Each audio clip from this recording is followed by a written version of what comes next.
everybody, in today's video we're going to be talking about the good and the bad in today's patch. I'm assuming you've probably seen most of it, so we're not just going to read it to you, but we're going to look at each change that they've made and we're going to sort of rank it as a good or bad, not just for us as the players, but also the developers, and see what sort of good and bad we've got from today, because it feels pretty bad and I know a lot of people seem to be pretty upset. As always, I put stuff in a spreadsheet. I'm not going to go over it in this format. I am going to go over it in the Discord format so that we can look at it from here, but that's what I'm pulling from when I'm talking about the good and the bad, and we'll go back to that at the end to see a summation. First, Kitty's back. Yay. Sorry, new players, you don't get her. That is very unfortunate. I wish they would just make her available, or at least Series 3 to everybody, but she returns. I definitely look at this as a good thing for players. It's probably a bad thing for the developers, because if you look at it, it's lost revenue on their part, and they had to do a bunch of work to fix it. Next up is a new deck cosmetic customization. So for every deck that you've got, they've now got a special avatar that you could put in there. The back was already there, but you can also change the title. So if I want to change my title, cool. If I want to change my avatar for whatever that deck is, great. And you can do it for each deck. Everyone can be different. For me personally, this doesn't register at all because I don't have any avatars or titles. I think it's fine as is. It's just not something I've ever really been into. But if for some reason you really do like these, then it's something that you can change in game. So to me, this was actually bad for developers because it creates more work for them. It's fine for players. I mean, I guess I'm subjective here. I just wonder, do you even care? Some will, but it's either a draw or it's good for players. Devs, I don't think there's a monetization in this, so I'm not sure how they're going to get that. And I think it creates more work for them.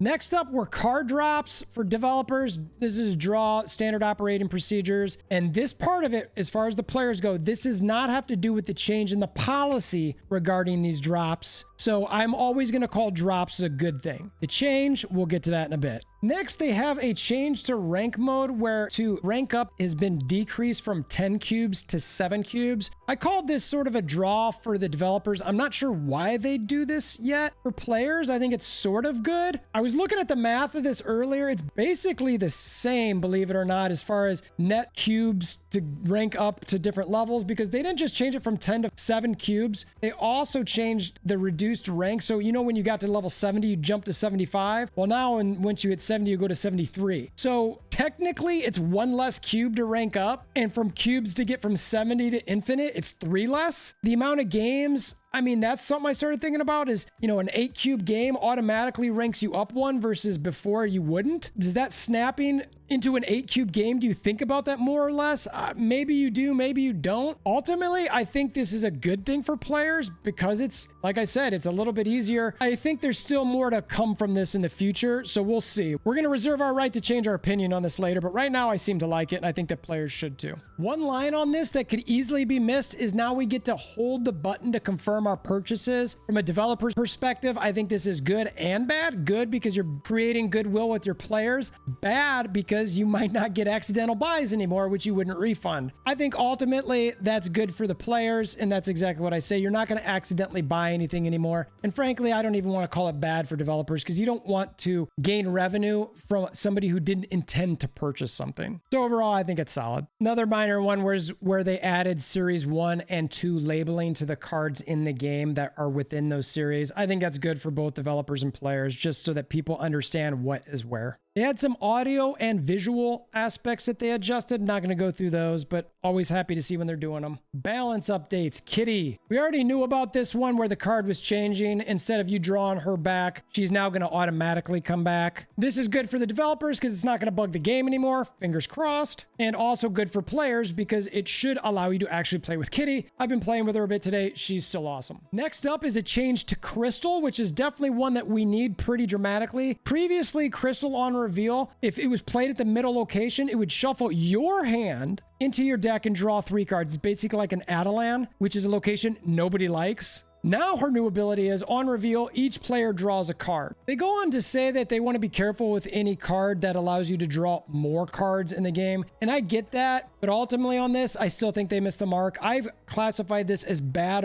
for developers because it's wasted development time. And I also think it's bad for players because I don't think anybody's going to play this card still. I do not want to help my opponent draw any cards ever. I wouldn't be surprised if at some point this gets OTA'd up a point or two. It's just not, I don't believe this is going to be played. The biggest change of all of these is wave. I've been talking about a nerf for wave for quite a while with some of those OTA predictions. I personally thought they should lower the power to either 0 or maybe even a -1. What they did to the card here, I think is going to kill the archetypes. I love you.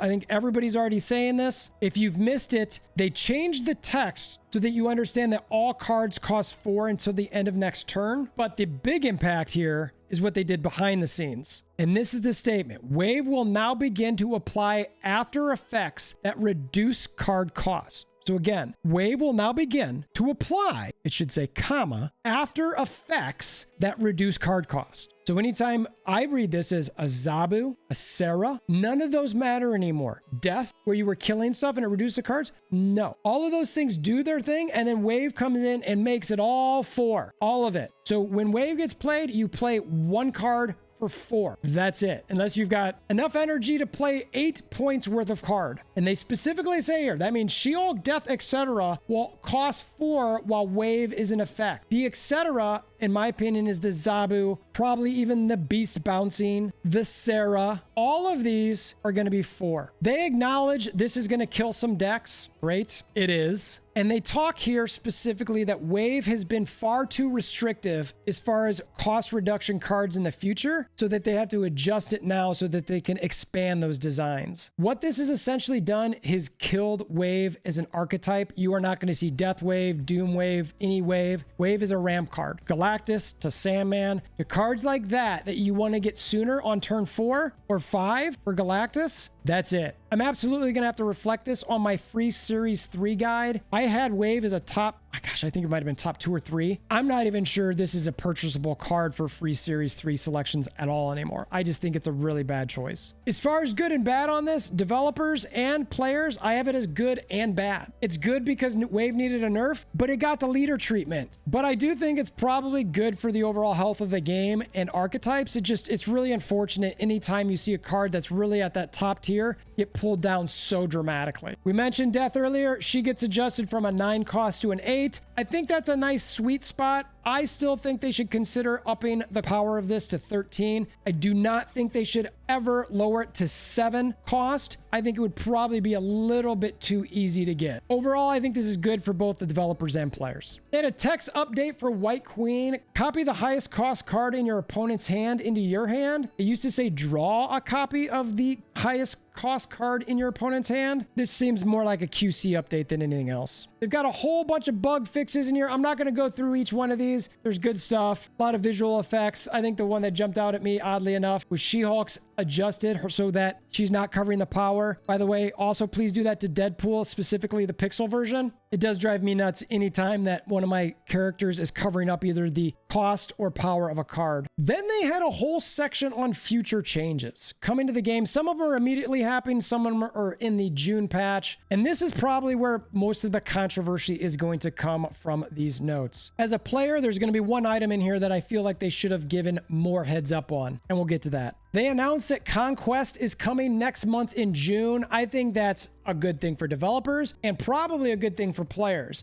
Now, the caveat to that is it depends what sort of game mode it is, what's the time requirement behind it, and is there set times that I need to be on game to be doing it. Anytime something like that happens, I'm not a fan, and I know most players aren't. You want the flexibility to be able to pick up your phone or sit at your PC to play whatever it is that you're doing for fun. It's never a good time when you have to be somewhere at a certain time for a certain duration of time to be able to play a game that you're doing as a hobby. I don't mind those WoW raids, once or twice a week, but I think it's a very, very tough thing to balance. So you've got to be smart about how you add game modes when you're thinking about your player base's time. Either way, I consider this a win for both players and developers for now. Next up is the flexible series release. The long and short of this is that they are now going to start releasing new cards into different series. Basically, instead of everything being Series 5, you're going to see some Series 4 releases. They're going to start with 2 in June. I technically classify this as good for developers. I think it's easier for them to justify sort of like the meh type of cards, like a Snow Guard that's definitely going to get released into a Series 4, even though I think a card like that should go straight to Series 3, unless, of course, it's only only affects the person using it, which would be really cool. Second dinner is claiming that this is going to avoid players' pressure to wait for series drops. We're going to get into that a little bit more in a second. And also it's going to increase accessibility and excitement. I think all of that's debatable. I think this is sort of tying in with a point we're about to get to, which is really the big sort of conundrum with this patch and these update notes. But ultimately, this is a good thing for players because when you don't have everything in Series 5 and you're waiting forever and you're going to pay 6 tokens, but again, is this just going to be for bad cards? Because if this is just bad cards, I don't know if I'm that excited about it. Now, in June, we're supposed to get 3 cards, Spider-Ham, Spider-Man 2099, and Silk. And they say 2 of these are going to go straight to Series 4. Spider-Ham, on reveal, transforms the highest cost card in your opponent's hand into a pig, keeping its power and cost. Basically, it's a dead card other than the pure power of it. I could see Spider-Ham maybe going into that. Silk, after any card is played here, this moves to another location. This could be good for like a Craven move deck. It's very interesting. It's good for Miles, so that way you can drop them anytime. I also think this is a likely candidate for that Series 4. And the other card that's coming out that's not the season pass, which is your Ghost Spider, is Spider-Man 2099. It's a 4/6. The first time this moves to a location, destroy an enemy card there. I feel like this is probably the most powerful out of these. The reason I don't say Spider-Ham, because you don't know what you're going to hit. This might not do anything to affect your opponent if they're already got sort of stat sticks in their hand. Silk, the moving is RNG, so you don't know where it's going to go. I could see this being a really good card as far as you keep playing on it to try to get to a location like Sandbar or Sanctum Sanctorum where you can't play on it, or Death's Domain, all that sort of thing. So I suppose maybe there's an argument there. But I think given the fact that Spider-Man 2099 is going to actually destroy an opponent's card, I think this is the card that's going to come in at Series 5. And I think Silk and Spider-Ham are going to be the 2 that come in at Series 4. And again, this is exactly where they say that those 2 cards are coming to Series 4 in June. I highly recommend to keep giving feedback on this and the item we're about to jump into, the flexible series drop. This is the thing that everybody is annoyed about and should be. The long and short of this is there's no more set schedule for series drops. If you're new to the channel, I have a spreadsheet. I track these. You can always accurately expect when something would be dropping. We were supposed to get Silver Surfer, Null, Sentry, Darkhawk in dropping to Series 3 in May in this patch. We got Silver Surfer and Sentry, but we did not get Null and we did not get Darkhawk. Instead, we got Sauron, Dazzler, and Shadow King. Cards that nobody really wants at all. They're not very good. Whereas Darkhawk and Null are both very good cards. Darkhawk is for sure meta right now. So in looking at all these expected drops, they might not stick to this. You just don't know. I'm still going to continue to track these with expecteds, but they even say here that they may even skip a month of series drops. It just depends what the meta is going to look like. They're doing it on a card-by-card basis. And player feedback, allegedly, instead of just having this blanket rule of thumb where everything just drops on a certain cadence. So the good and the bad. The good is this is great for developers. Why? Because they can keep popular cards hidden behind a paywall. That paywall being tokens. If they do this for really good cards in Series 5, I fear for the player base of the game. Series 4 isn't as big of a deal, but it still hurts. I would say that you can use your tokens that you generally can get for free to get whatever Series 4 card like Darkhawk out there for 3K, but you also need to get new cards for the 6K purchase price, which we're going to tie into some of the things that they're doing in the future, where if you're not buying new cards, you're going to miss out on tokens. So that's where when you look at this, it's almost impossible. I think arguably impossible to look at this as anything other than a way to make more money in game, which is good for developers. And look, I always say these games are free to play, but they're not free to make. So I want games to be successful financially so that the rest of us can keep playing them and having a good time. My fear here is that if too many good cards become inaccessible for the player base, they will not play. I can sit here and argue and go look at data on untapped.gg and say, look at all these decks that have free to play type cards and you can still do well. But that's me, and not a lot of other people are going to necessarily think that. I get tons of people saying, and you're hearing comments where I can't get a card. This is pay to win or pay to play. And up to this point, I've argued against that. I'm like, no, it's not. It is not pay to play. It's very much free to play friendly. For $10 a month, which is a very minor price, you could get the season card and a whole bunch of rewards. But But I fear that now this opens up the door for keeping all the good cards hidden behind paywalls until they don't become meta and then get dropped. Again, I want this game to do well. I like it, but I always get worried about how much those sort of things get introduced to a game and push other players out who might not be interested in spending at all or that sort of money to stay competitive. Ultimately, these sort of games need a player base to spend money or they will die. So I'm all for it, developers. I really, really am. But this feels like it could get too greedy too quick. So I am going to hold my overall opinion on it, but I think this is a bad choice. I think it really is going to make a big gap between free to play or minor spenders and more spenders if these cards stay locked behind too many tokens and players don't have more ways to get them, which we're going to get to in a second because they do talk about that a bit here. So the cards going from 5 to 4 are Master Mold, Negasonic, and Nimrod. I'm not spending 3K on any of those, especially given some of these changes. Darkhawk and Null are the ones staying in 4. The rest of these, this Modok, Zabu, Stature, Shanna, those were all going to be 4 anyway. I don't think it's not doing anything. Things that are dropping from 4 to 3, Century and Silver Surfer were expected. It's the Ghost, Sauron, Shadow King, and Dazzler all dropping. They talk about wanting players that have more opportunity to experiment with them, and that's why they're dropping. There might be some truth in that, but the truth is these cards just aren't good. So maybe they need the players to test them and use them and see what happens so that they can figure out how to make changes. But they've made changes before that have been in Series 4 and Series 5 before they've dropped. So right now, I understand where anybody says that this just looks like a way to get the unpopular, not powerful cards into the Series 3 column and keep the more popular meta cards hidden behind more tokens. We'll see how Second Dinner plays this out. The next part, they've heard us. They're now finally giving us the chance again to get a Series 3 card for 1,000 tokens. Finally, I'm going to go in there. You know what? There's a couple cards I know what I want to get. I'm going to go find that card and wait, what? Probably already know this, but I had to still play that out that way. This option is now available for 1,000 tokens and can be purchased anytime you have enough tokens and unowned Series 3 cards. And it's a mystery card. There's RNG because there needs to be RNG. Look, it's at the end of the day, it's a free card for you to get Series 3 complete. Is it the one you wanted? Maybe not. Maybe not. But if you're just trying to get Series 3 complete, maybe that's worth it to you.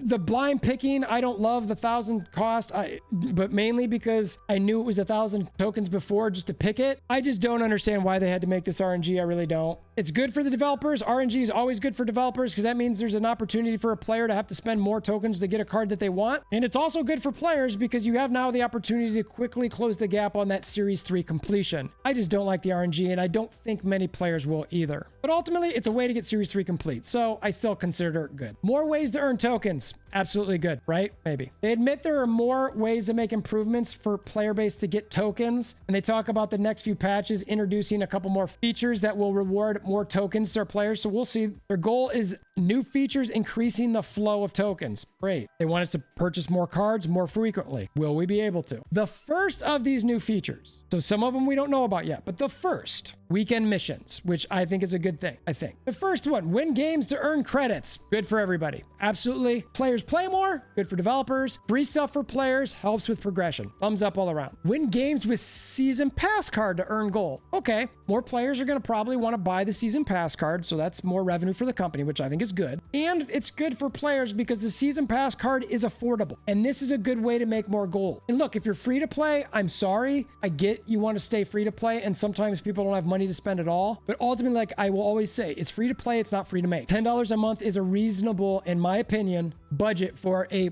monthly hobby. So I'm going to say good for players on this as well. The next most controversial part of this notes. Win new games with newly released cards to earn tokens. As soon as I saw this, I said the rich get richer. This is obviously good for developers because more players are now going to consider buying new cards. That's more revenue. That's something they need. For players, I think this is bad. I already mentioned the rich get richer. This is going to feed anybody saying this is a pay-to-play game. This absolutely is fodder for that. Now, does that matter? It's just argumentative subjects. No, it doesn't matter just for argumentative purposes, but it does matter if players think that and don't want to keep playing your game, because then they are not going to give any thought to ever spending money on the game. Because they might look at it and go, you know what? I'm done. I'm not going to do this. I can't afford these new cards I'm not going to be able to do it. Now, the truth though is, depending how much tokens you get, it could lower the cost of those new cards in the future. So say you pay 6K tokens for something and you can get 2 to 3K tokens back from some of these weekend missions. Okay, so maybe that makes it so it's a little bit more affordable to get those new cards if you're getting 4,000, 5,000, 6,000 tokens per month for free just from climbing the ladder or doing things in game. But the question remains, we don't know how much it's going to lower it by. Are you going to get 500 tokens? Because that's not going to move the dial at all. And everyone's going to go, this is stupid. Like, again, rich get richer. Those are all the changes in games. Those are the good and the bads. Before we tally them up, you can see game announcements. There's a pretty good amount of upvotes, a lot of downvotes, which is not what you expect on patch day. And the featured topic, the card acquisition updates, more downvotes than upvotes. I think that is going to remain that way, given that a lot of people are going to be upset of their inability to be able to get stuff in game. So we've got our final tallies. We got developers and our player base. Ultimately, for the developers, there were 13 good things, 3 draws, 5 bads, and players, there were 14 good things, 2 draws, and 4 bads. But the weight of all of this is going to be focused on the wave card. It's going to be focused on the no more set schedule for series drops, meaning keeping cards hidden behind paywalls. And it's going to be focused on needing the new card to gain tokens on these weekends. You could certainly counter that with, well, the season pass card for gold, the weekend missions to get credits to have more progression, the mystery card acquisition's good, direct releases to series 4 good, new game mode could be good, and then Kitty Pride for free for anybody who started before today. It's always going to be overshadowed by these other aspects where people aren't going to be excited about the fact that there is a no longer set schedule for series drops, and sometimes they might not even happen. That is going to loom large. Second dinner, I hope you really thought that one through. I know you guys are probably needing to make some money for the game, so I'm hoping for you. I hope this decision is for the best in the long run of the game. I really enjoy the game. I hope it's successful. I'd love to hear what other people think in the comments below. Are you happy? Are you mad? Were the good and bads that I mentioned, are they the same for you, or did you think that they were much, much worse? I appreciate you guys making it this far. If it was helpful at all, please consider hammering down that like button if you want to share with your aunts, uncles, nieces, nephews, neighbors, grandma, grandpas, all those sort of things to help support the channel as well. Appreciate that. And until next time, I hope you have a wonderful day. Even you, second dinner.